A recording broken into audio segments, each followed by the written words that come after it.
I am Ziang, an international student from Shenzhen Middle School. In the last 3 years, I managed and continually recorded and interviewed the oral history from the nationalist soldiers of the World War II, back in 70 years ago. After 1949, it's very unfortunate that this group of veterans, well, heroes as they were, fell victim to hostilities and suppressions. So there's no way we can treat our heroes like that. In August 2014, I organized an interview project in Yunnan province that sought to have a more comprehensive knowledge of the soldiers of 20th Group Army and 11th Group Army of Chinese Expeditionary Force. Therefore, I visited Baoshan, Tengchong, and Longling, battlefields where bitter combats fought on, where verdant vegetations were nourished by the remains of the fallen ones. These places were also the tremendous pools for the first-hand materials that harbored thousands of veterans after the World War II. Among the 20 targeted objects that I listed, only 9 of them, each over 90 years old, were healthy enough to be interviewed. Fortunately, each of them was representative of his rank, profession, and duty. Now, allow me to introduce these aging heroes. Major Yang, who surprised me with his exuberant soldiering experiences, presented a subtle perspective of Chinese resistance from Battle of Shanghai to the triumph of Battle of Myitkyina in 8 years, following with decades of anonymity. Private Li gave me another perspective of frontline troops. He participated in the first phase of Chinese expedition in Burma, witnessing a series of Chinese failures and retreats. Therefore, his memory majorly covered an explicit description of deficiencies in Chinese tactics, training, morale, and equipment.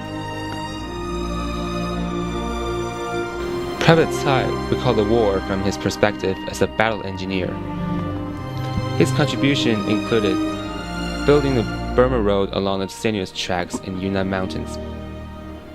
His vivid description about massive casualties caused by this marvelous action reflected a diorama of how patriotic citizens, nationals or foreign-born, actively respond to the war effort. Interviewing with Lieutenant Lu once again ensured me that my expedition in Yunnan province indeed valued a lot. An excellent frontline intelligence agent. He alone came to negotiate with local Japanese commander and then persuaded him to offer intelligence to Chinese side, succeeding in securing the enemy's defensive deployment map that contributed to later counteroffense in 1944. Initially affiliated with the divisional headquarters, Major Lu, the medic, was later ordered to garrison in outposts, conducting dozens of operations at a daily basis. Coming through so many deaths and destructions, he was used to isolating himself in his inner world, so many of his history was narrated by his son. Private He was drafted as a Yunnan local, fighting a war in his hometown. His task as a reserve was to transport heavy loads of ammunition to the front lines. Corporal Xu's recollection focused on the cooperation among the Chinese, American, and British allies. He himself accepted Japanese surrender and armaments in Burma after the 1945. Due to his amnesia, however, he could only scratch on the surface of contemporary issues while he failed to go deeper into his reflection.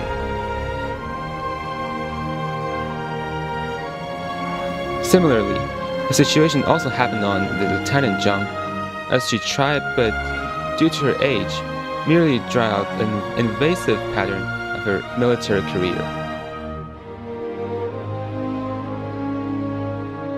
So did Lieutenant Guo, who was even disabled by landmines in Burma. Therefore, parts of the supplementary sources were obtained from their relatives. History is the confluence of memories of all human beings, traversing the boundaries of gender, race, and ideology.